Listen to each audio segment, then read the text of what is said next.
Hello everyone good morning छ सबैलाई फेरि पनि तपाईँलाई मेरो युट्युब च्यानलमा स्वागत छ। म चाहिँ आज कहाँ जाँदै थिएँ भने चाहिँ वन्दे भारत एक्सप्रेसमा चढेको थिएँ हो गुवाहाटी जानुको लागि। अन्त यहाँ हेर्नुहोस् होला म तपाईँहरूलाई पनि यताको भ्यू देखाउँछु। सानो क्लिप मैले हालेको थिएँ वन्दे भारतको हो। अन्त सो हेरी एभ्रिवान स्टे ट्युन सबै। अन्त यहाँ चाहिँ मेरो नानी चाहिँ भर्खर भर्खर सुतेर उठेर चाहिँ यहाँ उसले हामीलाई ट्रेनबाट खाना प्रोभाइड गरेको थियो नि त। सो यहाँ पानी पनि दिनुभएको थियो हो।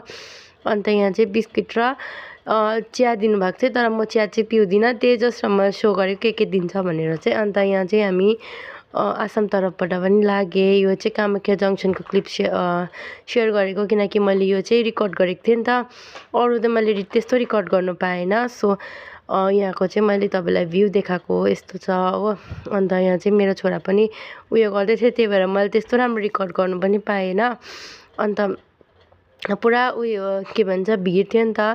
यता चाहिँ अब जङ्सनमा मान्छेहरू उत्रिँदै थियो। सो आस्तेले चल्दै थियो नि त ट्रेन पनि कामाख्या जङ्सनमा। सो फाइनली म चाहिँ यता आसाम गुवाहाटी पनि पुगेँ म।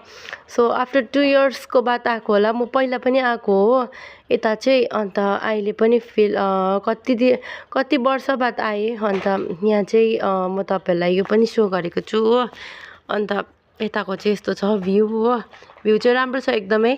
हामी चाहिँ यहाँ होटलमा स्टे गरेको थियौँ नि त। होटल चाहिँ यतापट्टिनिर तपाईँहरूलाई मैले सो गरेको छु हो। सो यता पनि म चाहिँ नानी पनि उठिरहेको थियो मेरो। सो नानीहरू कपडा फेरेर चाहिँ यहाँ मेरो हस्बेन्ड पनि आइपुग्नु भएको थियो हो। अन्त हस्बेन्डको चाहिँ यहाँ भिडियो म तपाईँहरूलाई सो गर्दैछु ल। उनीहरू दुईजना चाहिँ बक्सहरू आफ्नो धुनमा छ गफ गर्नुमा। So by by everyone. फेरि पनि स्टे ट्युन, भोलिको फेरि पनि भिडियो हाल्छु।